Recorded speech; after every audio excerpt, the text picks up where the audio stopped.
No ar, vai.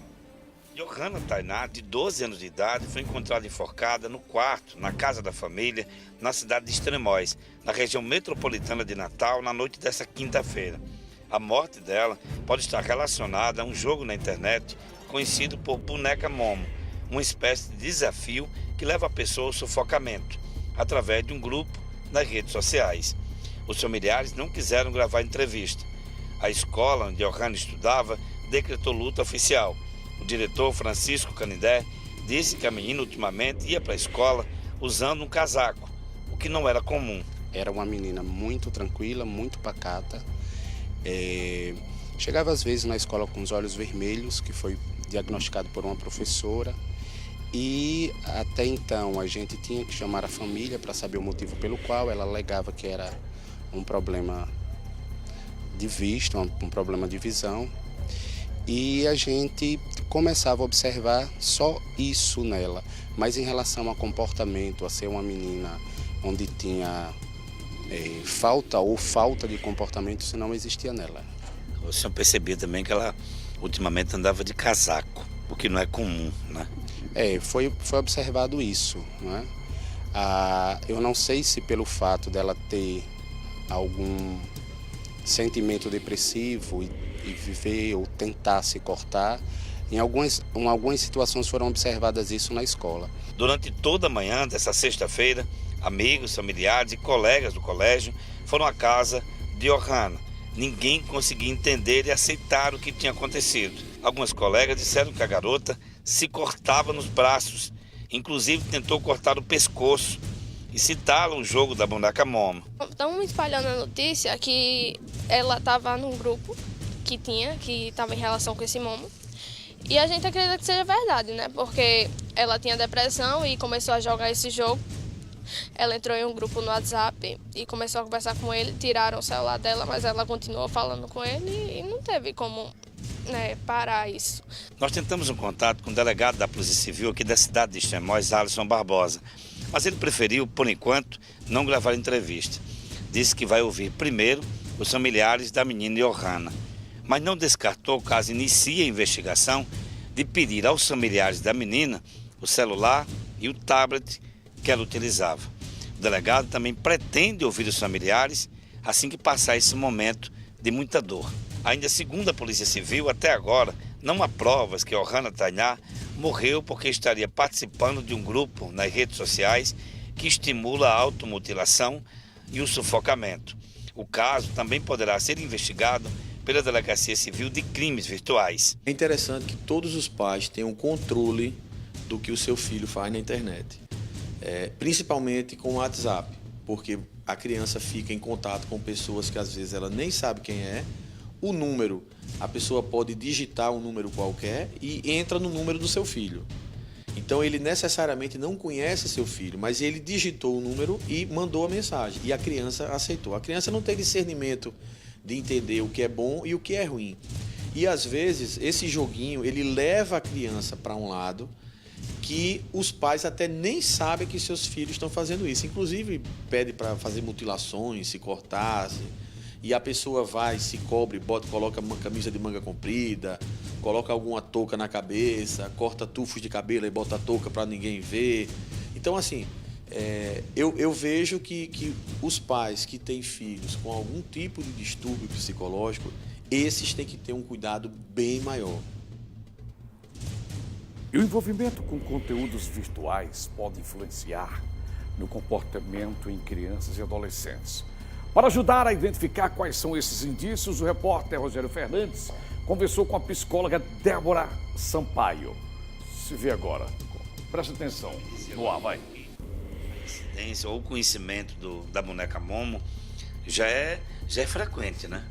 Na verdade a Boneca Momo é como se fosse uma nova atualização do jogo A Baleia Azul, por exemplo, né? São desafios que são postos para as crianças ou para os adolescentes, onde eles têm que ir vencendo etapas, como num jogo de videogame. Passou da primeira etapa, da segunda.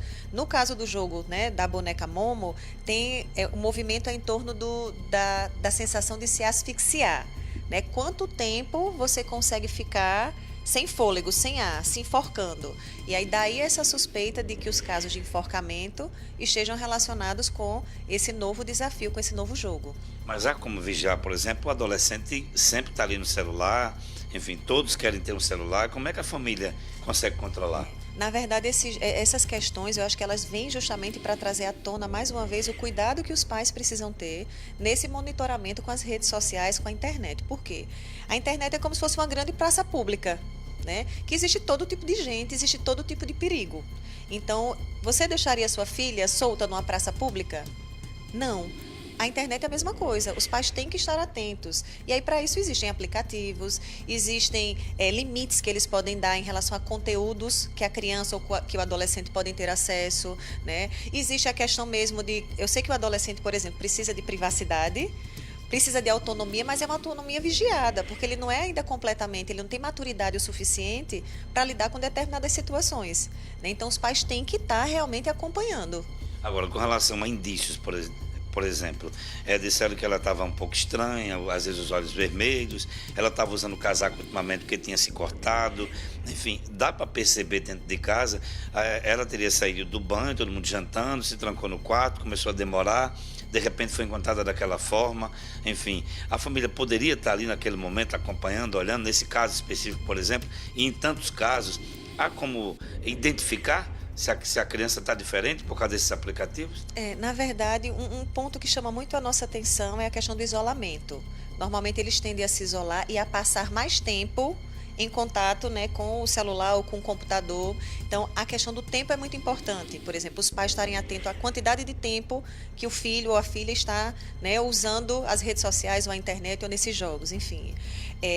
A questão da automutilação, dos cortes, ela tem sido cada vez mais comum também na adolescência. É um movimento que a gente chama autodestrutivo. É como se eu estou com a dor dentro de mim e eu não sei o que fazer com essa dor, eu preciso criar uma dor fora, né? Então, na verdade, toda essa questão, por exemplo, de um suicídio, a gente não pode direcionar o jogo, mas há algo que já vinha acontecendo. E às vezes esses adolescentes eles já vão dando alguns sinais, mas que muitas vezes no dia a dia os pais realmente não vão percebendo. Então, eu costumo dizer muito para os pais de adolescentes, fiquem muito atentos, porque é uma fase de muita vulnerabilidade.